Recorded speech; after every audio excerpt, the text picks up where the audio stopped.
नमस्कार। घड़ी में 5 बज चुके हैं और अब समय हो चुका है न्यूज आवर के खास कार्यक्रम नेशनल आवर का। आज नेशनल आवर में करेंगे केंद्रीय गृह मंत्री अमित शाह के रेवाड़ी में हुए चुनावी जनसभा की बात, जहां शाह के निशाने पर रही राहुल गांधी और कांग्रेस। क्या कहा बताएंगे सब, तो आइए शुरू करते हैं नेशनल आवर।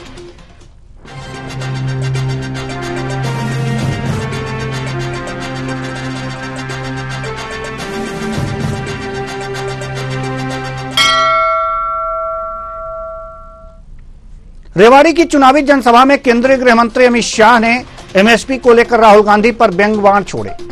साथ ही कांग्रेस पर लगाए सेना का सम्मान न करने का आरोप और की अग्निवीरों की बात। आज इन्हीं बयानों पर करेंगे चर्चा, तो आइए शुरू करते हैं।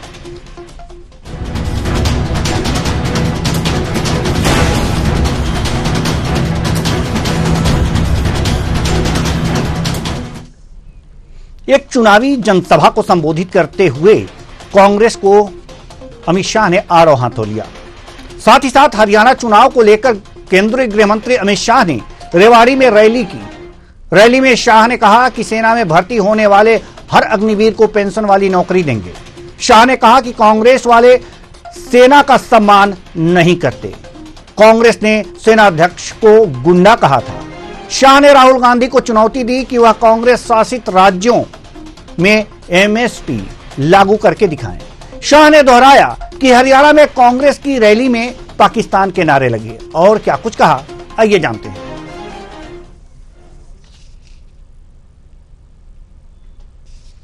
हरियाणा वालों, मैं आज आपके बीच में वादा कर जाता हूं, हरियाणा का एक भी अग्निवीर पेंशन वाली नौकरी के बगैर नहीं रहेगा। ये भारतीय जनता पार्टी का वादा। भारत सरकार और हरियाणा सरकार मिलकर जितने भी अग्निवीर आएंगे वो सभी को पक्की पेंशन वाली सरकारी नौकरी देने का नरेंद्र मोदी जी का निर्णय है।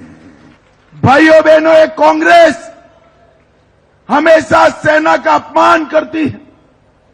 यही कांग्रेस पार्टी है जिसने सेना अध्यक्ष को गुंडा कहने का दुस्साहस किया था। कांग्रेस ने कभी सेना का सम्मान नहीं किया, उन्होंने भ्रांतियां फैलाने का काम। भाइयों बहनों, कांग्रेस पार्टी राहुल बाबा को अभी किसी एनजीओ ने पकड़ा दिया है कि एमएसपी बोलने से वोट मिल जाएंगे। राहुल बाबा, एमएसपी का फुल फॉर्म मालूम है क्या आपको? एमएसपी किसको कहते हैं मालूम है क्या? खरीफ का क्रॉप कौन सा है, रबी का कौन सा है, कुछ मालूम है क्या? भाइयों बहनों, मैं आज यहां से इस मंच से सवाल पूछना चाहता हूं। पूरे देश भर में कांग्रेस की सरकारें जो चल रही है वो एमएसपी के नाम पर किसानों के सामने झूठ बोलने का बंद करिए। भारतीय जनता पार्टी हरियाणा की सरकार मिनिमम सपोर्ट प्राइस पर 24 क्रॉप खरीद रही है। 24 के 24 क्रॉप खरीद। तो हरियाणा के रेवाड़ी में केंद्रीय गृह मंत्री अमित शाह ने कांग्रेस और राहुल गांधी को निशाने पर लिया। जो भी कुछ कहा हमने आपको दिखाया और सुनाया भी। आज इसी मुद्दे पर हम चर्चा करेंगे और चर्चा के लिए हमारे साथ जो मेहमान जुड़े हुए उनसे आपका परिचय करा दें। अश्विनी शाही जी, प्रवक्ता बीजेपी, अनिल सिंह चौहान जी, प्रवक्ता कांग्रेस, नजम अहसन जी, राजनीतिक विश्लेषक। तीनों मेहमानों का बहुत बहुत स्वागत है हमारे इस कार्यक्रम में। चर्चा की शुरुआत करते हैं। चर्चा की शुरुआत करेंगे अनिल सिंह चौहान जी, प्रवक्ता कांग्रेस। और चर्चा की शुरुआत करने से पहले सभी मेहमानों से निवेदन है कि कम शब्दों में अपनी बात रखें, नहीं तो बोरियत सी महसूस होती है। कि शिकायत भी कर चुके हैं कि बहुत ज्यादा ये होता है। तो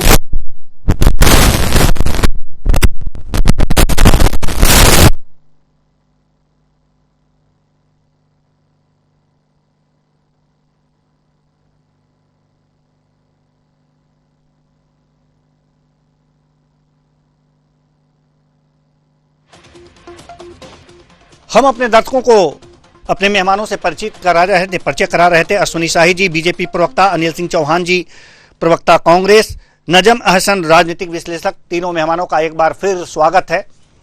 शायद हमारी आवाज हमारे मेहमानों तक नहीं पहुंच पा रही थी, कुछ तकनीकी खामी आ गई थी शुरू में। चलिए शुरू में ही आ गई, दुरुस्त हो गया, बीच में नहीं आएगी। उम्मीद यही है कि कम शब्दों में जवाब दें जिससे कि रोचकता बनी रहे डिबेट की।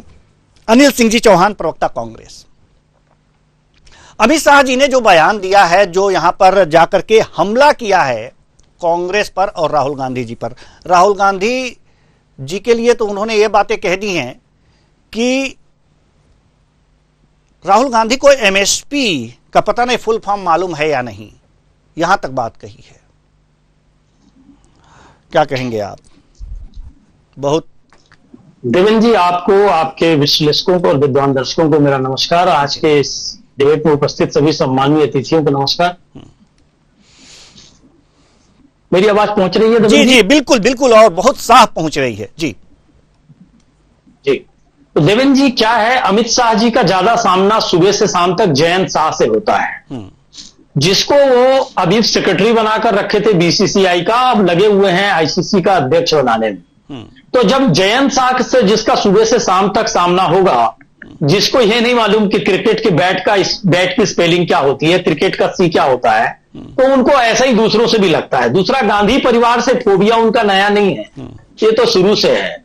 और अमित शाह जी का जो बैकग्राउंड है वो सारे लोग जानते हैं। दूसरी बात, रही बात देखिए एमएसपी की, तो भारतीय जनता पार्टी की छत्तीसगढ़ में सरकार है, वहां दूसरा एमएसपी है, किसी और प्रदेश में सरकार है, वहां दूसरी एमएसपी है। ये कहने को डबल इंजन की बनते हैं, एमएसपी पे कानून भी नहीं बनाना चाहते हैं, वोट की राजनीति करके और एक सपोर्टिंग प्राइस देते हैं, पर कानून बनाने को तैयार नहीं है। कौन सा डर है?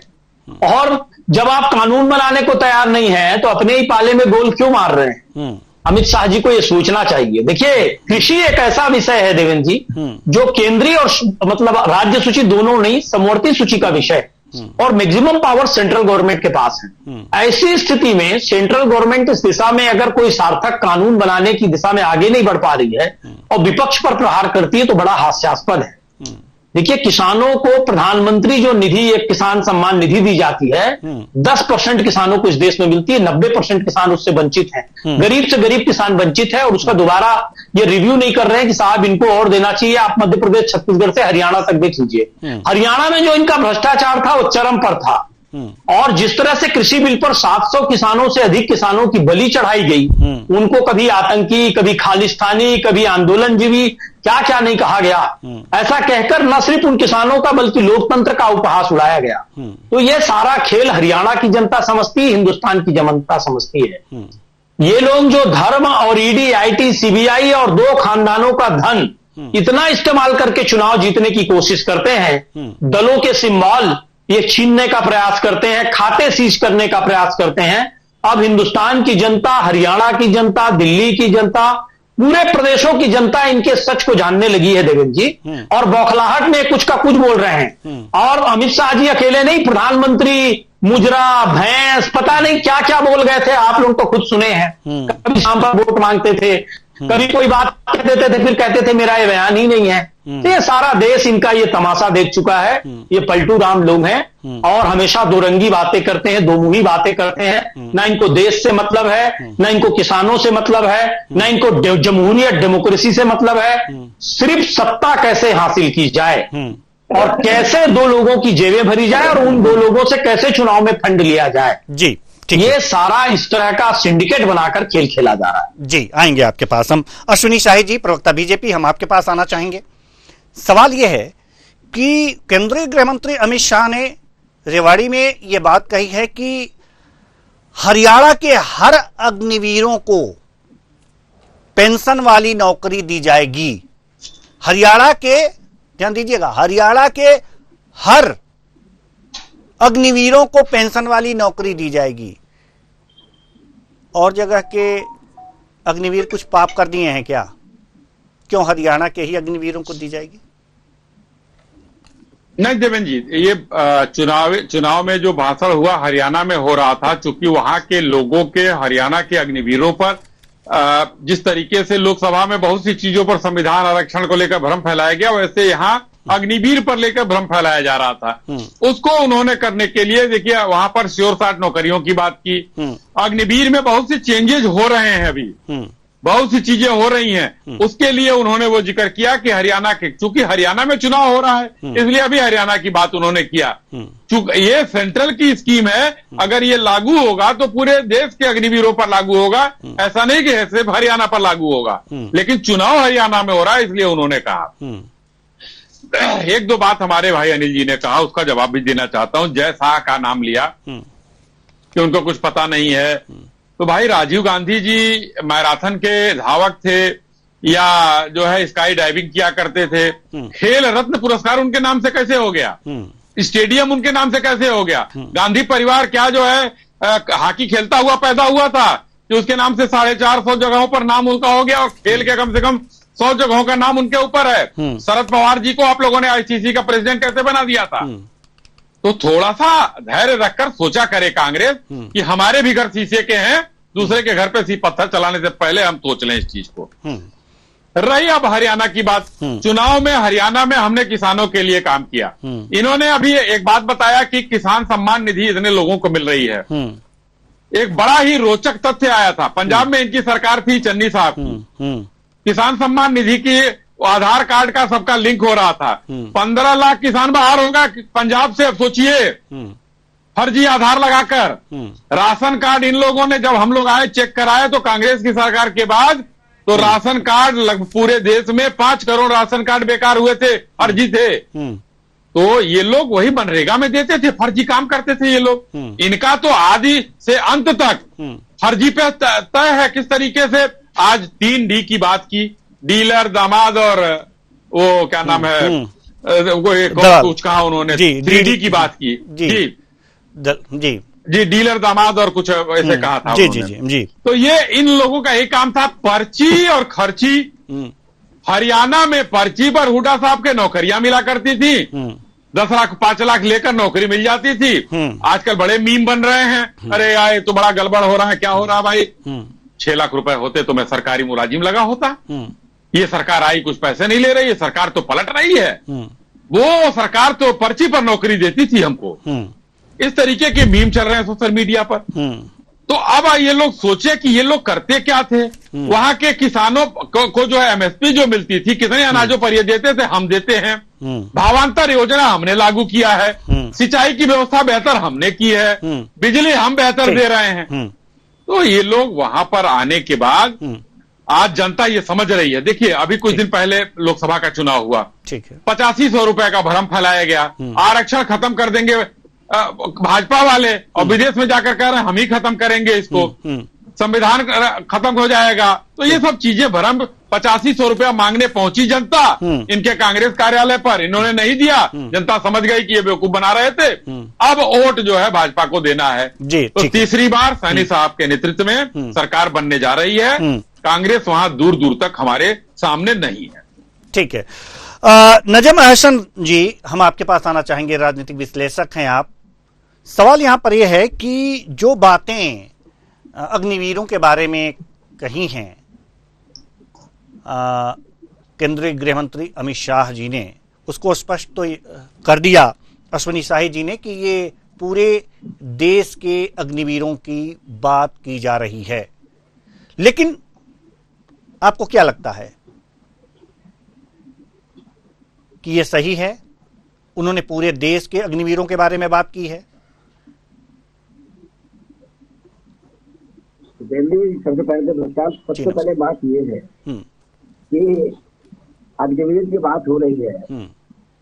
हरियाणा का चुनाव चल रहा है। हरियाणा के किसानों, युवाओं और पहलवानों के मुद्दे पे बात ना होती, अग्निवीर की बात हो रही है। अग्निवीर कितने साल तक, जैसे अमित शाह जी ने आज रेवाड़ी में कहा कि मैं अग्निवीरों को पेंशन दूंगा, पहले तो ये तय करें कि पेंशन कितनी देंगे। अभी इसकी कोई सीमा तय नहीं हुई है मेरी जानकारी के मुताबिक। नहीं, उन्होंने ये बात कही है नजम अहसन जी, उन्होंने ये बात कही है कि अग्निवीरों को हरियाणा के हर अग्निवीरों को एक पेंशन वाली नौकरी देंगे, यानी कि जब वो 4 साल की अवधि पूरी कर लेंगे आएंगे तो वो ऐसी नौकरी की व्यवस्था हरियाणा में करेंगे जिसमें पेंशन हो गारंटेड। जी तो पहले सरकार देखिए अग्निवीर की जो जहां तक नौकरी देंगे ना, हरियाणा के लोगों को नौकरी देंगे, तो क्या अग्निवीर सिर्फ, वैसे तो ज्यादातर जो सेना के लोग हैं वो हरियाणा और राजस्थान और पंजाब से आते हैं वहीं से, लेकिन हरियाणा के जो अग्निवीर के लोगों को अगर ये पेंशनर को नौकरी देंगे तो क्या पेंशनर जो पेंशन देंगे उसके नौकरी का है? जी हमें तो नहीं लगता, लेकिन सरकार है अब वो अब इसको चाहे वो कोई भी अपने जुमलेबाजी कह लीजिए या चुनावी दौर की बात कह लीजिए तो मेरी समझ से परे है, लेकिन हरियाणा का सबसे बड़ा मुद्दा वो किसानों, नौजवानों और पहलवानों की है। सरकार इस बात को बताए हरियाणा में तो सरकार बीजेपी की है। हमें तो नहीं लगा, हमें सूत्रों के हवाले से खबर, क्योंकि अभी मैं चुनावी दौरे में नहीं गया हूँ, वहां पे नहीं मुझे मालूम, लेकिन हमें दूर दूर तक तो कहीं भी भारतीय जनता पार्टी के क्या कहेगी, क्योंकि वहां पे किसान, नौजवान और आपका पहलवान सब एक तरह से लामबंद हो चुका है। अब वो किस तरफ से जाएगा, लेकिन भारतीय जनता पार्टी की तरफ तो हमें तो नहीं लगता, लेकिन हाँ ये है कि कहने के लिए, लेकिन अग्निवीर की तरफ तो फिर हरियाणा के लोगों को कहेंगे तो कल अब कितना सही साबित होता है इसके बारे में हमने बताया। चलिए हम आपके पास आएंगे। अनिल सिंह चौहान जी, प्रवक्ता कांग्रेस, हम आपके पास आना चाहेंगे। एमएसपी की जहां तक बात हो रही थी तो अमित शाह जी ने यह भी कहा है कि हम हरियाणा के किसानों को 24 फसलों पर एमएसपी देते हैं। क्या जहां पर के कांग्रेस शासित राज्य हैं इतनी फसलों पर एमएसपी दी जाती है? देखिए देवेंद्र जी, मैंने पहले भी कहा कि एमएसपी जो है वो एक तो केंद्र सरकार का विषय है, न्यूनतम समर्थन मूल्य जो होता है मिनिमम सपोर्ट प्राइस, ये केंद्र सरकार का विषय है। और केंद्र सरकार, अगर अमित शाह जी खुद केंद्र में गृह मंत्री हैं जो प्रधानमंत्री के बाद दूसरे प्रोटोकॉल में आते हैं, तो मैं समझता हूं कि उनको इस बात को चुनावी भाषणों में बोलने से पहले दूसरे प्रदेश की जनता से क्षमा मांगना चाहिए कि साहब हम हरियाणा में तो 24 ले रहे हैं, आपके यहां 4 भी नहीं ले रहे। और मैं आपको बता दूं कि छत्तीसगढ़ में 5 वनोपज की खरीदी करती थी रमन सरकार पूरे 15 साल। आज की डेट में 75 वनोपज की खरीदी भूपेश बघेल जी की सरकार के समय से प्रारंभ हुई है। अब हो सकता है भाजपा की फिर सरकार वहां आ गई है तो बंद कर दें, लेकिन 75 वनोपज की खरीदी हो रही है। समर्थन मूल्य भी उसी तरह चीज हम आपको टोकना चाहेंगे। अभी आपने कहा कि एमएसपी जो है और तय करना केंद्र का काम है, और केंद्रीय गृह मंत्री ने कहा है कि हमने 24 फसलों की खरीदी एमएसपी पे हरियाणा में हो रही है। आप कह रहे हैं कि छत्तीसगढ़ में 75 जो है वनोपज या फसलों की जो खरीदी थी वो भूपेश सरकार ने शुरू की थी। तो जब तय केंद्र करती है तो छत्तीसगढ़ में भूपेश सरकार ने कैसे शुरू कर दिया? बहुत अच्छा सवाल है देवेंद्र जी आपका। ये तकनीकी इशू आपके दर्शकों को भी समझना बहुत आवश्यक है। एमएसपी जिन चीजों पर केंद्र की सरकार लागू नहीं करती उसको राज्य की सरकारों को, जैसे भूपेश बघेल जी की सरकार में जब धान की कीमत 1800 रुपए प्रति क्विंटल के हिसाब से लेते थे तो 700 रुपए का डिफरेंस जो है 2500 रुपए में वहां धान क्विंटल में खरीदी जाती थी, तो राजीव गांधी किसान न्याय योजना के माध्यम से उसको बोनस के रूप में देते थे। तो नरेंद्र मोदी जी की केंद्र सरकार ने कहा कि हमारे केंद्र ने 1800 रुपए डिसाइड कर दिया है, अगर आप ज्यादा कीमत पर खरीदेंगे तो हम आपसे धान लेना बंद कर देंगे। तो भूपेश बघेल जी ने कहा साहब आप बंद कर दीजिए, छत्तीसगढ़ तो पूरे हिंदुस्तान को चावल खिलाता है, अगर हमारी धान नहीं खरीदेंगे आप तो आप धान की पूर्ति, चावल की पूर्ति पूरे देश में करेंगे कैसे? काफी दिनों तक ये टकराव चला था, कई न्यूज चैनलों पर डिबेट भी हुई थी। तो होता क्या है देवेंद्र जी, जब राज्य में सरकार जो होती है, चाहे हरियाणा में जैसा अभी अमित शाह जी दावा कर रहे हैं, भाजपा की भी सरकार को वहां अलग से कोई योजना लानी पड़ी होगी एमएसपी पे खरीदी के लिए। वही तो विषय है कांग्रेस का, वही तो हमारी मांग है कि आप ऑल इंडिया लेवल पे किसानों को जब स्वामीनाथन आयोग की रिपोर्ट आप लागू करेंगे, ये आप 2014 से अपने घोषणा पत्र में कह रहे हैं, 19 के चुनाव हो गए, 24 के चुनाव हो गए, तो स्वामीनाथन आयोग की रिपोर्ट कब लागू करेंगे आप? किसानों की आय दुगुनी कैसे होगी? खाद, बीज, यूरिया का संकट पूरे देश में है, किसान परेशान है कालाबाजारी से, आप सारी यूरिया उठाकर उद्योगपतियों को दे रहे हैं। तो ये जो एमएसपी का संकट है, किसान यही तो मांग रहे थे कि आप इसको लीगल राइट बनाइए, हमारा एक कानून बनाए केंद्र की सरकार, कितना समर्थन मूल्य किसानों को मिलेगा। उस स्थिति में किसान कोर्ट जाकर चुनौती दे सकता है कि साहब आपने कानून बनाया है, ये धान की हमारी 25 रुपए किलो में या जितनी भी कीमत निर्धारित है जिस फसल की, इसमें आपको खरीदना होगा। तो सरकार का दायित्व हो जाएगा फसल खरीदना। क्या गलत कह रहे हैं किसान देवेंद्र जी? अब जो अमित शाह जी और भारतीय जनता पार्टी के नेता लगातार भाषणों में विरोधाभासी भाषण देते हैं, यही तो हमारा कहना है। आप 500 रुपए में सिलेंडर की बात कई प्रदेशों में करते हैं, दूसरे प्रदेशों में आप कहते हैं 1200 में वहां के लोग खरीदेंगे। कई आप मध्य प्रदेश में कहते हैं कि हम लाडली बहना लाएंगे, हमारी बहनों को 1000 देंगे। आप दिल्ली की बहनों को क्यों नहीं देना चाहते? राजस्थान में भी तो आपकी सरकार क्यों नहीं देना चाहते? तो एक रूपता जो है, इनकी ही सरकार अगर केंद्र में है और राज्य में है, तो आप पूरी हिंदुस्तान की बहनों को क्यों नहीं दे सकते स्वावलंबन के नाम पर? देखेंगे ये अलग अलग में उसको विभाजित के वोट की राजनीति करके कहा कि धर्म समुदाय के लोग हैं। देखा होगा जो अमित शाह जी और मोदी जी हमेशा कहते थे कि हमने मुस्लिमों के लिए एक भी स्कीम की बात नहीं की। योगी आदित्यनाथ जी कहते थे कि ईद और बकरीद रहती है उत्तर प्रदेश, जब वो विपक्ष में बैठे थे, दिवाली दशहरा में नहीं रहती। एक महत्वपूर्ण बात देवेंद्र जी, सिर्फ 10 सेकंड में, यहां अमित शाह जी श्रीनगर में कहते हैं कि हम ईद और बकरीद पर सिलेंडर देंगे, बाकी त्योहारों का क्या हुआ साहब? तो आप वहां चूंकि मुसलमानों से वोट लेना है, तो बाकी देश में मुसलमानों को गाली देंगे आप। और श्रीनगर पहुंचे तो आप कह रहे हैं मुस्लिमों को साहब हम सिलेंडर देंगे ईद और बकरीद पर, तब आपको हिंदुओं की याद नहीं आई। तो एक्चुअली बेसिक राजनीति जो भाजपा की है, फूट डालो राज करो अंग्रेजों की तरह, नीतियों का, लोकतंत्र का, कानून की धज्जियां उड़ाना है इनको। अग्निवीर योजना को लेकर यही तो मांग थी कि उन युवाओं को पेंशन दी जाए रिटायरमेंट के बाद, ये तैयार नहीं है। अब कह रहे हैं कि हम नौकरी भी देंगे और पेंशन वाली नौकरी देंगे। अरे साहब आप इतने साल तो दे नहीं पाए, बेरोजगार भटक रहे हैं युवा वहां के। हरियाणा पूरे देश में सर्वोच्च बेरोजगारी वाला राज्य है। ये मैं नहीं कह रहा हूं, केंद्र सरकार के आंकड़े कहते हैं कि पूरे हिंदुस्तान में सर्वाधिक बेरोजगारी हरियाणा में है और इनकी सरकार है वहां। और अब ये कहते हैं कि हम युवाओं को नौकरी दे देंगे। तो देवेंद्र जी इतनी मतलब ऐसी बातें हजम नहीं होती जनता को। पब्लिक है, सब जानती है जी, पब्लिक है, सब जानती है। अश्विनी शाही जी जवाब दीजिए। केंद्र सरकार एमएसपी तय करती है तो देखिए पूरे देश अभी अनिल भाई ने बहुत से वो आरोप लगाए, मैंने सुन लिया देवेंद्र भाई, और आशा करता हूं कि मैं जवाब देने में अपने आप को जो है सक्षम पा रहा हूं। देखिए 2010 में यही स्वामीनाथन आयोग, जिसके बारे में कम से कम 20 लाइन अभी हमारे कांग्रेस के प्रवक्ता ने बोला, राज्यसभा में प्रकाश जावड़ेकर जी ने एक प्रश्न किया कि आप लोग लागू क्यों नहीं करते हैं। तो इनके उपभोक्ता मामले के तत्कालीन राज्य मंत्री थे केवी थॉमस, उनका बयान था, ये सदन का बयान मैं बता रहा हूं कि ये इसलिए नहीं लागू कर सकते हैं कि इससे एमएसपी और उत्पादन लागत के बीच का संतुलन बिगड़ता है। और जब हमारी सरकार आई 2020 में, हमने इसको लागू कर दिया है। हमने बहुत से इनकी सिफारिशों को हमने लागू किया है। ये कहते हैं लागू नहीं, अब इसका ये विरोध करते हैं। अब कहते हैं ना कि अब लागू होना चाहिए, लागू होना चाहिए। क्यों नहीं लागू किया आपने? आपके राज्य मंत्री का यह है कि उत्पादन का, उसमें एमएसपी के बीच का संतुलन बिगड़ेगा, तब तो आप चाहते नहीं थे और हमने लागू कर दिया, तो आप आज ये बात कह रहे हैं। यही बात माननीय गृह मंत्री जी ने कहा कि अपने राज्यों में क्यों नहीं लागू करते हैं। एक राज्य इनको देखिए हरियाणा दिया गया,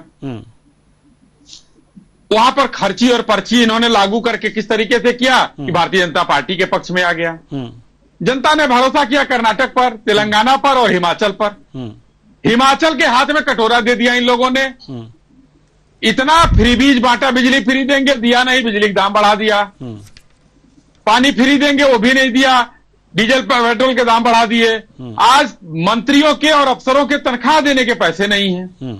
कर्नाटक में बिजली फ्री देंगे, वहां पर बिजली के दाम बढ़ा दिया। वहां दलितों के पैसे से महंगी महंगी कार खरीद ली गई, जमीन खरीद के अपने परिवार को दे दिया गया। हाईकोर्ट ने जो है कहा कि भाई आपने गलत किया है।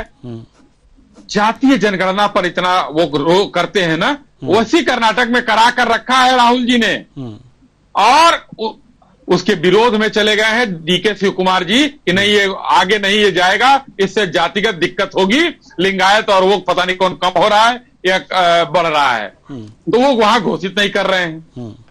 सिलेंडर की बात की, सिलेंडर हम दे रहे हैं, हम कह रहे हैं हम देंगे भाई, होली पर भी देते हैं, दिवाली पर भी देते हैं, ईद पर भी देंगे, बकरीद पर भी देंगे, हम देंगे। उत्तर प्रदेश में हमने घोषणा की, हमने दे रहे हैं। कहां दिए भाई? जब एमएसपी की बात आती है बता तो हम दीजिए, भावांतर योजना का नाम फ्री में दिए हैं? जो फसलें उसमें स्टेट का नाम बता दीजिए, तो हमारा भी जनरल नॉलेज बढ़ जाएगा। भावांतर योजना में हम उसके बीच का हम वो दे रहे हैं, हरियाणा में भी दे रहे हैं, हम मध्य प्रदेश में भी दे रहे हैं। लेकिन कांग्रेस के साथियों को नहीं दे रहे हैं भाई साहब, झूठ मत परोसिए। हमारे अनिल भाई बड़े प्रखर प्रवक्ता हैं, लेकिन अनिल भाई बोलते बोलते समझ ये नहीं जानते हैं कि इनके इतने प्रखर प्रवक्ता इनके राहुल जी नहीं है, कुछ न कुछ सेल्फ गोल कर देते हैं। अब वहां पहुंचे, देखिए किस तरीके से एक झगड़ा झंझट दूर कराए, बड़ा साधुवाद का काम करा दिया, शैलजा जी को और हुड्डा साहब को मिला दिया, लेकिन मुख नहीं कर पाए। चुनाव कैसे जीतेंगे ये? वहां पर बवाल खुद चल रहा है हरियाणा की जनता के। अच्छा हाँ, दूसरी बात एक मैं क्लियर कर दूं थोड़ा सा, कि जो उस पर अग्निवीर पर था, मैंने आपके बात करने के बाद वो सुना नहीं था, मैंने उसको निकाला, उसमें लिखा हुआ है कि हरियाणा के हर अग्निवीर को हम पेंशन वाली नौकरी जरूर देंगे। ये उन्होंने कहा है। हरियाणा के जब स्पेशली हरियाणा की बात आपने कही है, तो मैंने उसका वो देखा कि हरियाणा के हर अग्निवीर को वहां से जब वो लौटते हैं तो उनको ऐसी नौकरी मिलेगी जो पेंशन वाली होगी।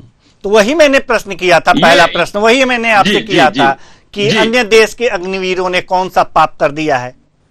नहीं नहीं नहीं, ये हरियाणा के इसमें कहा गया था, उसको मैंने जो है अभी देखा है माननीय गृह मंत्री जी के भाषण को, फिर मैंने कहा कि भूल सुधार कर दूं, नहीं तो जो है मामला फिर गड़बड़ हो जाएगा। जी नहीं, वो अच्छी बात है कि वो अच्छी बात है कि आपने देखा और ये किया, लेकिन फिर भी हमारे प्रश्न का उत्तर नहीं मिला कि अगर जो गृह मंत्री जी ने ये बात कही है कि केंद्र और राज्य सरकार की सहमति से इस तरह की व्यवस्थाएं लागू होंगी कि हरियाणा का हर अग्निवीर को, हरियाणा के हर अग्निवीर को एक पेंशन वाली नौकरी दी जाएगी, तो वही हमारे कहने का मतलब यह है कि अन्य राज्यों के अग्निवीरों ने क्या पाप कर दिया था, केंद्रीय गृह मंत्री का क्या बिगाड़ लिया है कि उनको पेंशन वाली नौकरी के बारे में बात ही नहीं हो रही।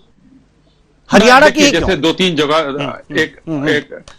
एक हरियाणा प्रदेश ऐसा है, छोटा प्रदेश है, लेकिन अग्निवीर ज्यादा जाते हैं वहां से। हिमाचल से लोग ज्यादा जाते हैं, उत्तर प्रदेश से ज्यादा जाते हैं, पश्चिम उत्तर प्रदेश से खास करके। तो वहां देखिए चुनाव चल रहा है, अगर वहां के लोगों को नौकरी की बात हम कर रहे हैं तो कहीं कोई किसी ने गुनाह नहीं किया है। हम सबका साथ, सबका विकास और सबके नहीं, हरियाणा का साथ, हरियाणा का अग्निवीरों का विकास, बाकी अग्निवीर को आपने किनारे कर दिया होगा। नहीं, आपने किनारे कर दिया है। नहीं सर, नहीं सर, अश्विनी शाही जी, निवेदन के साथ हम ये कह रहे हैं कि गृह मंत्री जी के इस बयान से हम सहमत नहीं हैं और अग्निवीर भी सहमत नहीं होंगे अन्य राज्यों के, क्योंकि अगर जो उन्होंने ये बात कही है कि हरियाणा के हर अग्निवीर को पेंशन वाली नौकरी देंगे, तो ठीक है, आप कह रहे हैं देंगे, कोई बात नहीं, आप दीजिए, ऐतराज नहीं है, लेकिन अन्य अग्निवीर भी उतनी ही मेहनत के साथ, उतनी ही तन्मयता के साथ अन्य राज्यों के अग्निवीर भी वहां जाते हैं। और आपको इसमें एक संशोधन कर दूं देवेंद्र जी। जी जी जी, उत्तर प्रदेश ने कई विभागों में रिजर्वेशन की बात की है, जो अग्निवीर आएंगे वो लगभग वो पेंशन वाली है, जो कहीं यूपीएस में आ रही है, कहीं एनपीएस में आ रही है, वो आ रही है, उन नौकरियों की बात की है। उत्तर प्रदेश की मैं बात कर रहा हूं, बिहार ने की है, मध्य प्रदेश ने की है, राजस्थान ने घोषणा की है कि हम यहां पर इनको आरक्षण देंगे, जो वो लोग आएंगे, तो वो जो आएंगे उनको जो आरक्षित करके हम उनको नौकरियां देंगे, तो वो पेंशन वाली नौकरियां हैं। उनको छोड़ा कहीं नहीं किसी को है, किसी को छोड़ा नहीं है। बीएसएफ में उनको एकोमोडेट करने की बात हो रही है, सीआरपीएफ में हो रही है, आप जो है आईटीबीपी में करने की बात हो रही है, सब जगह उनको एकोमोडेट करने की बात हो रही है, और कहीं हमने किसी को नहीं छोड़ा है। ये बयान जो था ना, थोड़ा सा बयान जो था ना एक तरफा था, वह हरियाणा के पक्ष में था, इसलिए थोड़ी सी हमें भी अंदर से ये हुआ कि हमारे अन्य अग्निवीर जो हैं वो क्या करेंगे। खैर, ये मैंने इसीलिए सवाल पूछा था, लेकिन क्या ये आपके इस बात से अनिल सिंह चौहान जी संतुष्ट हैं आपके इस जवाब से? जी, उसके बाद हम वो तो किसी जवाब से नहीं संतुष्ट हैं। जी जी जी, चौहान साहब। जी चौहान साहब। देवेंद्र जी, बड़ा भारतीय जनता पार्टी के विद्वान प्रवक्ता ने यहाँ कहा हरियाणा छोटा स्टेट है, यहाँ ऐसा होता है, अग्निवीर ज्यादा जाते हैं। इस तरह के तर्क को मैं माफी के साथ कहूंगा कि एक कुतर्क है जी, इसको मैं कुतर्क मानता हूं। हर अग्निवीर और हर भारत का बेटा इस देश के लिए इंपॉर्टेंट है, चाहे वो छत्तीसगढ़ का वीर हो, चाहे वो हरियाणा का हो, चाहे हिमाचल का हो, चाहे मध्य प्रदेश का हो, चाहे उत्तर प्रदेश का हो। बड़ी तकलीफ होती है कि जिस स्टेट में चुनाव नहीं है वहां भाजपा के प्रवक्ता कहते हैं कि हिमाचल को कटोरा पकड़ा दिए। एक प्रदेश का गरिमा, एक प्रदेश के लोगों की इज्जत और सम्मान रखना चाहिए। चलिए, इस तरह से किसी भी प्रदेश का अपमान तो करना, वहां के लोगों का अपमान करना, वहां की सरकार का अपमान करना, मैं सही बात नहीं मानता हूं। 5 साल हरियाणा में आपकी सरकार थी, आपने कितने अग्निवीरों को नौकरी दे दी? अब जब सरकार जा रही है, सारे सर्वे बता रहे हैं, सारे एग्जिट पोल बता रहे हैं, तो ये बड़ी बड़ी बात कर रहे हैं कि हम अगली बार नौकरी दे देंगे। साहब थी तो क्या दे दिए आप? ठीक है, ठीक, सिवाय घोषणा के। ठीक है, ठीक है चौहान साहब। अब नजम हसन जी, बहुत ही कम शब्दों में चाहेंगे कि जवाब दे दीजिए। सवाल एमएसपी और फसलों की खरीदी की थी। केंद्रीय गृह मंत्री जी ने, जल्दी से जवाब दीजिएगा, केंद्रीय गृह मंत्री जी ने कहा कि हरियाणा में 24 फसलों की खरीदी होती है और और जो कांग्रेस शासित राज्य हैं उनमें इतने फसलों की खरीदी नहीं होती है। हमारे अनिल सिंह चौहान जी कह रहे हैं कि एमएसपी केंद्र तय करता है, फसलों की एमएसपी तय क्यों नहीं कर देता? यह गणित क्या है, जरा मुझे समझाइए। सबसे पहले तो ये कि कैसे एमएसपी सरकार ने, आपको याद होगा कि सरकार किसानों ने एक कमेटी बनाई थी और अभी तक तो उसका तय नहीं हुआ। और क्या केंद्र सरकार क्या मैं एमएसपी के खरीद के लिए क्या तय कर दिया है? हमें तो, और अग्निवीर की बात अभी आप कर रहे थे तो पेंशन वाली बात कर रहे थे, हमारे साथी भी कह रहे थे, तो हरियाणा के लोगों को ठीक है, वो अग्निवीर को नौकरी के बाद पेंशन देंगे तो क्या पेंशन लागू है? तो फिर भाई क्या पेंशन तो 2024 चलिए अब समय हो चुका है। हाँ, समय हो चुका है और इस चर्चा को और आगे नहीं बढ़ा सकते। बहुत बहुत धन्यवाद तीनों मेहमानों का, आप आए और अपने अपने विचार साझा किए। तो मिशन हरियाणा में केंद्रीय गृह मंत्री अमित शाह ने कांग्रेस पर निशाना साधा है, साथ ही साथ अग्निवीरों को आश्वासन दिया है, लेकिन वो हरियाणा के परिपक्ष में ही है। हरियाणा के अग्निवीरों को, हर अग्निवीरों को, एक अग्निवीरों को नहीं, चिन्हित अग्निवीरों को नहीं, हरियाणा के हर अग्निवीरों को पेंशन वाली नौकरी देने का वादा किया है, लेकिन एमएसपी पर भी बात की है। ये सारी बातें हैं, लेकिन सवाल यही उठ जाता है और इस सवाल का जवाब नहीं मिल पाया कि सभी अग्निवीरों की बात क्यों नहीं की? उसमें हरियाणा भी सम्मिलित हो जाता है। अन्य राज्यों के अग्निवीरों ने क्या पाप किया था? क्या अन्य राज्यों के अग्निवीरों को इस तरह की नौकरी देने का आश्वासन पहले दिया जा चुका है? अगर नहीं दिया जा चुका है तो सिर्फ हरियाणा के अग्निवीरों को ही क्यों और अन्य राज्यों के अग्निवीरों को क्यों नहीं? यह है सवाल जिसका सही जवाब नहीं मिल पाया है। फिलहाल इस कार्यक्रम में इतना ही। मुझे दीजिए इजाजत। नमस्कार।